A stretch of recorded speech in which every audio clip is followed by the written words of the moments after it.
If you were to think back to 2010, 2011 YouTube, what would you remember? Were any of you even alive back then?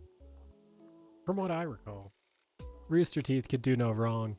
Nearly everything they released was well received. The Let's Play channel was still a few years off, but Achievement Hunter was soaring. As a teenager, I remember looking forward to Achievement Horse and Fails of the Week. Machinima was still a thing, and at that point, they had some of the best content creators on the internet. The Respawn crew, that being CNN, Sark, Hutch, and later APL Fisher, was a staple of the company. Let's just say my bedroom is a battleground. It seems like every prominent gaming YouTuber from before 2011 joined this company in some way. The Inside Gaming crew played a big part as well, including Bruce Green, who would later become one of the top 50 highest paid Twitch streamers after he left Funhouse. 2011 really was the precipice of YouTube exploding. People were actually starting to get paid well for their content, so it really didn't make much sense for the standout talents to stick around a company like Machinima and have most of their checks taken. By the end of the next year, they'd see quite a few notable people leave or get laid off. And while the company lasted until 2019, 2012 was the start of the downturn for Machinima. This fall brought a new era to the gaming side of YouTube. Instead of incessant COD commentaries and uninspired Let's Plays, the former Machinima creators went off on their own and started to evolve their content, forcing everyone else to do the same. Scene-anners would form a crew of sorts to play various Gmod game modes. I can smell you. And Inside Gaming joined Rooster Teeth and renamed themselves to Funhouse. Who goes first? There is no first. Yeah. We get it, and that's it. But the former Machinima employees weren't the only creators around.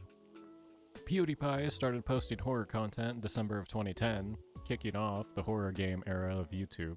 About a year and a half later, this guy shows up. I ain't gonna judge nobody because, hey, you do you, and I'll do me, and we won't do each other. Probably. To this day, these two have managed to keep themselves some of the biggest players in not just horror games, but the entire YouTube game. And interestingly, they both started their horror-filled journey with one particular title.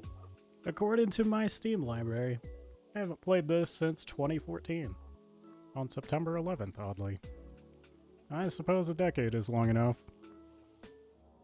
Ah, nostalgia. I swear, it's the only thing that feeds my brain. Can't seem to create anything new without looking through the past. Maybe that's why I like old games so much. Old games like this just want you to enjoy your time, and nothing more. I don't even need the internet to play this game. I remember everyone talking about the atmosphere Ravenholm had in Half-Life 2. Amnesia took that feeling and turned it up to 11 throughout its entirety. You don't even have to deal with any monsters for the first portion of the game. It doesn't matter though. Every door still feels like a gamble. Starting off with a stylized cutscene, our protagonist's name is Daniel. He has intentionally erased his own memory and he has instructed himself to kill the head of this castle, Alexander. Simple enough. But this cutscene, however, does not mention that Daniel is a bit of a puss and can't defend himself. I guess he forgot how.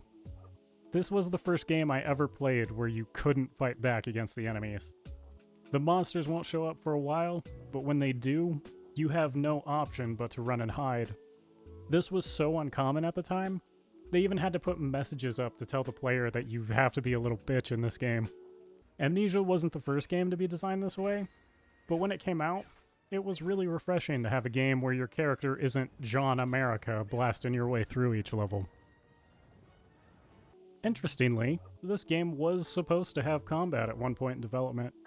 According to Frictional Games co-founder Jens Nilsson, they originally wanted the game to be more combat-focused, similar to their first title, Penumbra Overture. A pretty good horror game in its own right. You can definitely see the blocks for Amnesia being built in this game. But its biggest flaw is the combat. You have to swipe the mouse in a certain direction to swing your weapon, which sounds okay until you realize you can't look in any other direction while swinging. So if your aim is slightly off during the wind-up, cue, I guess. Clunky would probably be the nicest word to use here. It's not surprising that combat was completely removed for both Penumbra's sequel, Black Plague, and Amnesia. The post-mortem for this game is pretty eye-opening. Frictional Games only had 4 employees during development, And despite their previous 2 games being successful, the company was broke. Like, really broke. They couldn't find a stable publisher to fund such a niche game for the time, and development is expensive. To the point that all of them took 50% pay cuts to keep the company alive a few months longer. The game was plagued with issues from start to finish, going through a near complete overhaul halfway through. The devs said that initially they wanted the game to be more Super Mario-like, with shorter levels and simpler gameplay to their previous titles. They also directly mentioned Saul and Hostel to be references in the early builds of the game. The devs didn't have the clout back then for it to happen, but even now, I'd absolutely love to see a Saul video game made by them. In the game's files, there's a password-protected archive labeled Super Secret. Conveniently, you can find the password on the Cutting Room Floor's webpage for this game.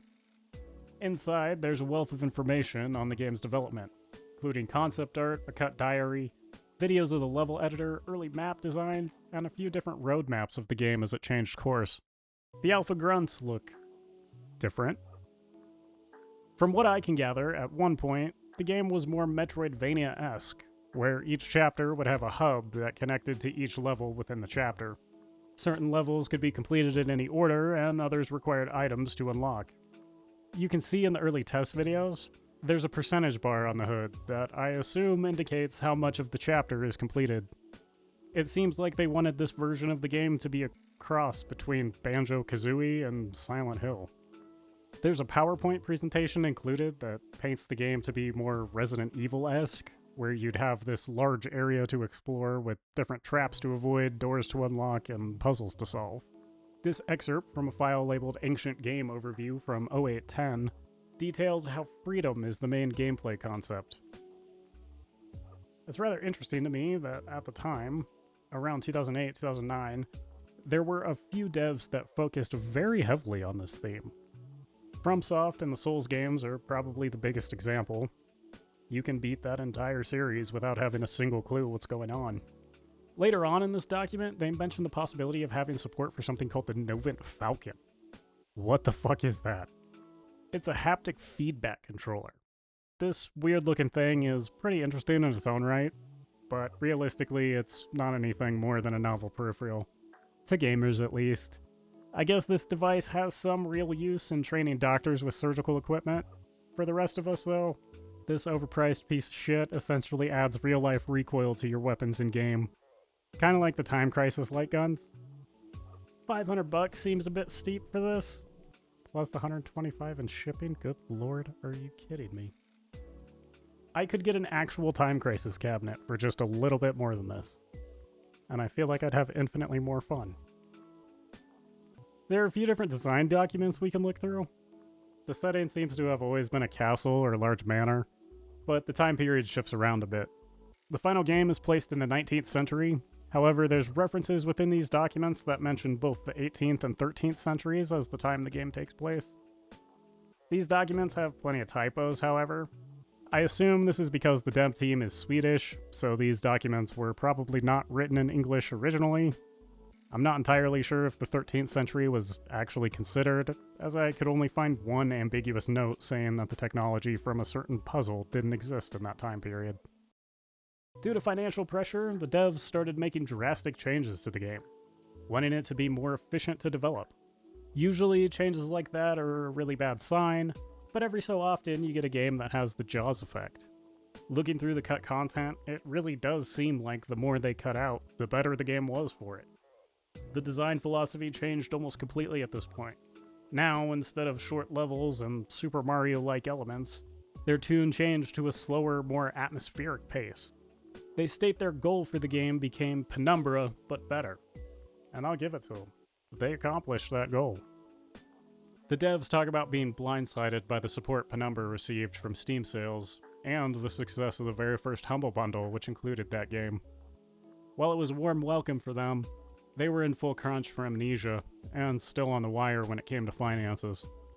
Not expecting Amnesia to do well enough to save the company, the devs started putting their CVs out to other companies as they finished up development.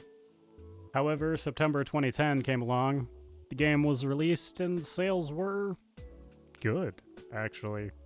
Not great at first, but enough to keep the company going. It wouldn't be immediate, but Amnesia would eventually become one of the most iconic horror games of all time, due to a combination of Steam sales, the Humble Bundle, and the biggest reason, I think, winning the lottery of the YouTube zeitgeist. By the end of 2012, the gaming side of YouTube had shifted near completely to horror games, prompting many different creators to see meteoric rises in the genre in the years to come. And of all of the shitty horror games we would watch them play, Amnesia always remained the standard. If you wanted to know if a horror game was good, you'd ask if it was better than Amnesia, and that was a high bar to beat. By 2013, Frictional Games had well earned the recognition they needed to avoid bankruptcy, as Amnesia had sold nearly 1.5 million copies. In that same year, Amnesia's pseudo-sequel, A Machine for Pigs, was released. That game probably deserves its own video, as it started off as a mod for the original and was only partially developed by Frictional Games. Even by this time, though, 3 years after release, Amnesia's only real competitor was Outlast. 2 years after that, 2015, Konami fumbles Silent Hills, and Soma hits the Steam store page, effectively solidifying Frictional Games' status as the standard for first-person psychological horror. They were even able to pull people away from Five Nights at Freddy's to play this game. Thanks for watching. I hope you enjoyed, I hope you've learned something, and I will leave you all with this. Soma was released 10 years ago. Enjoy being old.